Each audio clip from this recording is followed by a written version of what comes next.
ceux qui aiment. Ouais, la mie est pas trop dégueu, donc ça va. Ça va être un petit peu collant par contre. Hein. Parce que justement, on est sur du pain qui est très très frais. Merci. Ah ouais. Sauf que quand t'as raté ta gamme avec toutes les machins. Ah, ça aura une autre gueule, hein. Ouais, ça, ouais. Bah ouais, parce que là en fait on est sur on est surtout sur une gamme blé là en fait. Donc forcément les couleurs se ressemblent un petit peu. Quand il y aura un peu plus de variété avec des graines, d'autres couleurs et tout ça, il y aura plus de contraste on va dire.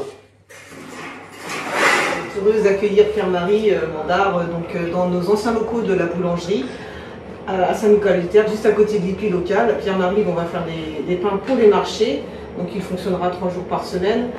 C'est un local municipal. Bien sûr, c'est un local municipal qui était déjà aménagé pour une boulangerie, à savoir le four n'était pas adapté pour la production de Pierre-Marie. Du coup, Pierre-Marie a acheté un nouveau four et l'ancien four a été vendu par la mairie pour pouvoir laisser place à celui-ci qui est beaucoup plus puissant.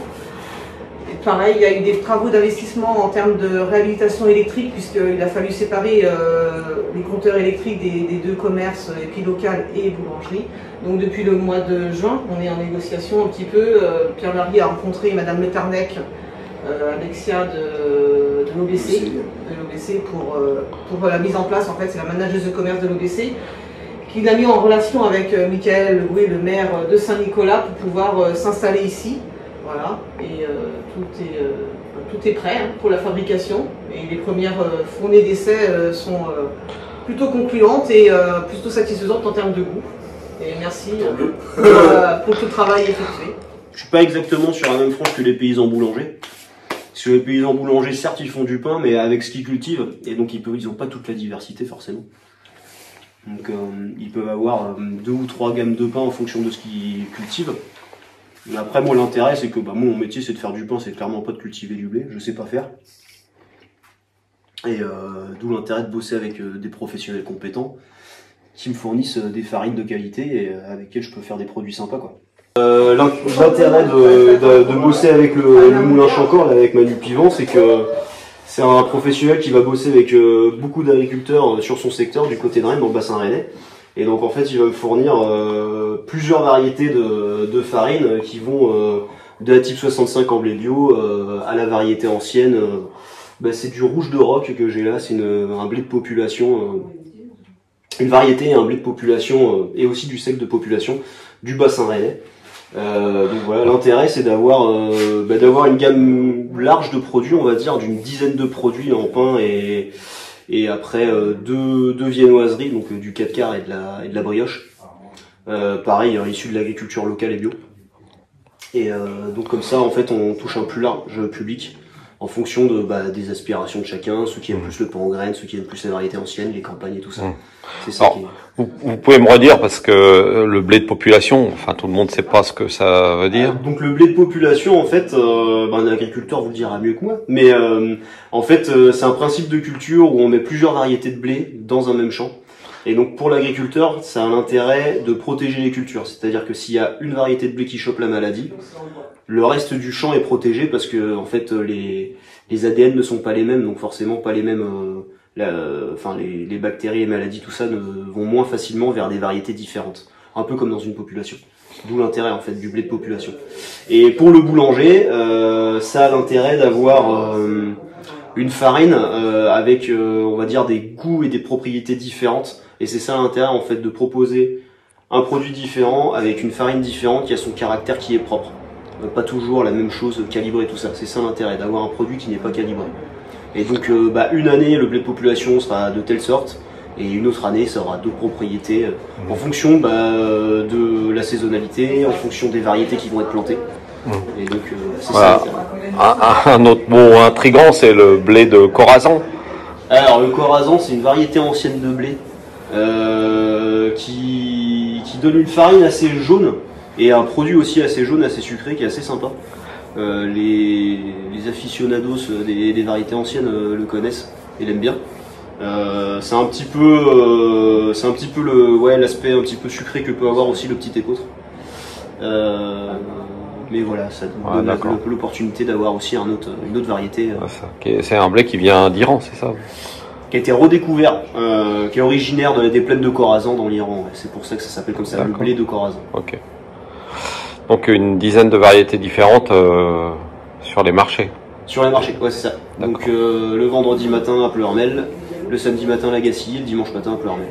D'accord, ok. Et votre parcours, vous êtes originaire de Pleuhermel, hein, c'est ça? Alors ouais, ma famille est originaire de Pleuhermel. Après moi, bah, quand j'ai été tout minot, mes parents ont déménagé du côté de Nantes pour le boulot. Et donc après moi, je suis tombé amoureux de la boulangerie à 6 ans. On a fait l'école nous a emmenés dans un village traditionnel breton, Poulfétan, pour ceux qui connaissent. Et donc on a appris à faire du pain là-bas, donc on a appris à faire du pain à la main et tout ça. Et en fait ce qui m'est resté c'est l'odeur du four, parce qu'ils ont travaillé, ils nous ont fait faire ça sur du four à bois. Et c'est toujours quelque chose qui m'est resté. Et plus tard, quand j'ai eu l'opportunité d'aller travailler dans une boulangerie du côté de Clermont-Ferrand, où on travaillait sur des fours à bois, bah, j'avais 18-19 ans, bah, j'étais comme un gosse. Parce que bah, justement je pouvais retravailler avec ces fours à bois là et c'était génial pour moi de faire un peu ce retour aux sources. Et donc bah ouais, j'ai commencé à 14-15 ans la boulangerie, mon apprentissage. Et aujourd'hui 31 ans, bah, je m'installe. Oui, c'est votre première installation. Ah ouais, votre ouais, compte, là, c'est tout neuf. C'est la première fois que je m'installe. Jusque là j'étais salarié dans d'autres boîtes, j'ai fait mon petit bonhomme de chemin. Bah, pendant une dizaine d'années, 8 ans plus précisément. J'ai pas mal bougé en France dans différentes entreprises. Donc par exemple à Strasbourg, à Clermont-Ferrand, à Toulouse, à Paris, j'ai fait plusieurs entreprises. Et c'est ça l'intérêt, c'est tant qu'on est jeune justement de faire ça, de se mettre en difficulté et de se remettre en question aussi par le biais des différentes entreprises, des méthodes de travail et des personnes, des professionnels qu'on rencontre. C'est comme ça qu'on se fait son expérience en fait, c'est pas en restant toute sa vie dans la même boulangerie, ou n'importe quel métier, hein, peu importe. Mais l'intérêt est là, c'est justement de diversifier son expérience, et c'est ça qui est enrichissant en fait. Et alors, on est dans une boulangerie, en ce moment on en parle beaucoup en raison du coût de l'énergie. Pour vous, donc, pour l'instant, ça va, quoi. Pour l'instant, j'ai pas payé ma première facture, Ouais. donc je saurais pas vous dire. Mais on en reparlera le mois prochain, éventuellement. Mais non, l'intérêt là pour moi, dans mon fonctionnement, c'est que de toute façon, je dois travailler de nuit.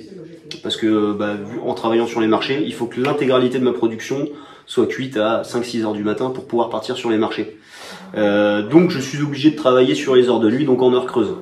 Donc pour moi, la facture devrait être un petit peu plus allégée, même si bon, c'est pas la fête quand même.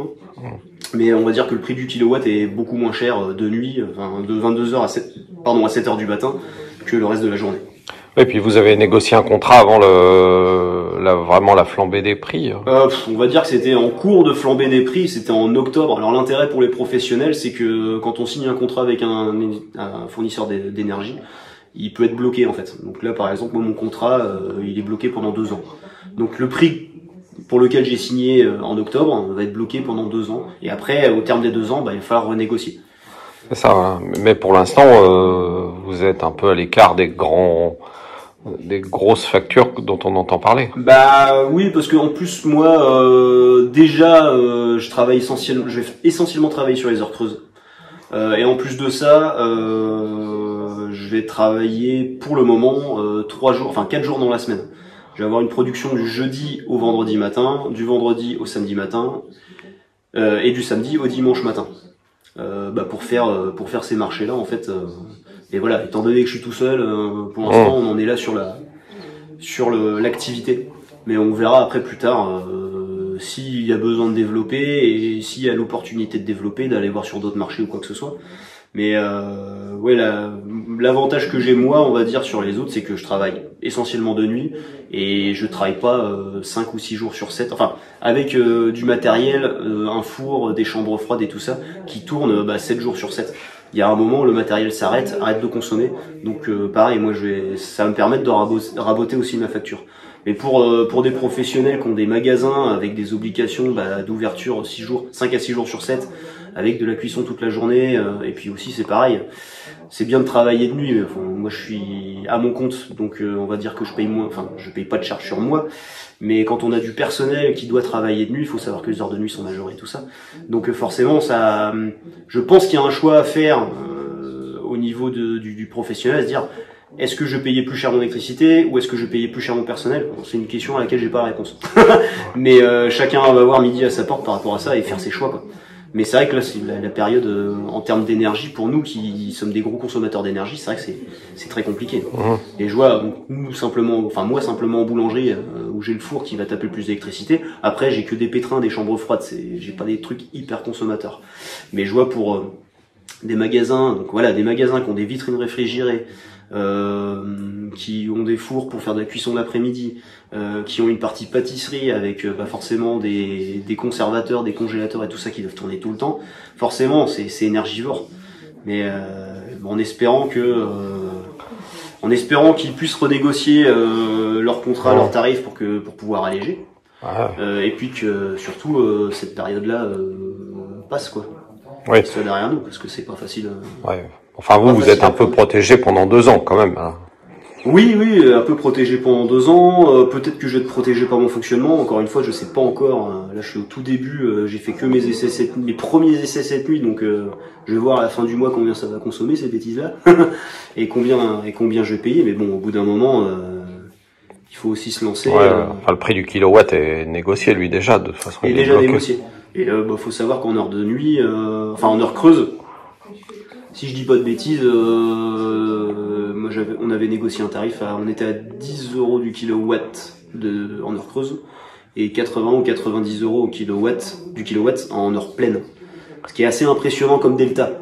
Et pour moi, c'est le choix était vite fait, c'est-à-dire déjà je m'étais pas forcément laissé le choix, c'est-à-dire travailler de nuit pour que le marché soit produit dans les meilleurs délais. Mais en plus de ça, pour tout ce qui va être fonctionnement des chambres, des pétrins et tout ça, je vais aussi essayer de concentrer le plus possible sur ces heures de nuit-là pour pouvoir avoir une facture la plus allégée possible, on va dire. Ouais.